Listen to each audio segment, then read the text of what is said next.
বিয়ের পূর্বে কোনো মেয়ের গায়ে হাত দিবি না ভাই আমার, খবরদার। বিয়ের পূর্বে কোনো মেয়ের সাথে কথা বলবি না, খবরদার। তোর যোগ্যতা নেই ওর সাথে কথা বলার। তুই কে রে? বামন হয়ে চাঁদের দিকে হাত বাড়াবি না। আমার বোনরা চাঁদ। ওয়াল্লাহি যেদিন ইসলামী শাসন আসবে, যেদিন ইমাম মেহেদী আসবে, যেদিন ঈসা আলাইহিস সালাম আবার আসবে, ওনার বন্ধের উপর যারা হাত দেবে উনি হাত কেটে ফেলবে। তুই বামন হয়ে চাঁদের দিকে হাত বাড়াইস না।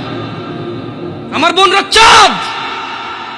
ইসলাম মেয়েদেরকে চাঁদ বলেছে আর তোকে বামন বলেছে। বেটা তুই বেটা ছেঁড়া খাতায় শুয়ে লাখ টাকার স্বপ্ন দেখিস, বিয়ের আগে মেয়ের গায়ে হাত দিস? তোর সাহস কত? তোর সাহস কত? তুই জানিস না মুহাম্মদ সাল্লাল্লাহু আলাইহি সাল্লাম বলছে নেক স্ত্রী দুনিয়াতে যা আছে ওর চেয়ে বেশি উত্তম। তুই কি করে ওর গায়ে হাত দিস বিয়ের আগে? তোর সেই যোগ্যতা আছে বল? তোকে আল্লাহ জাহান্নামে ফেলবে, তোকে আল্লাহ জ্বলন্ত আগুনে নিক্ষিপ্ত করবে, তোর শরীর পচবে, তোর শরীর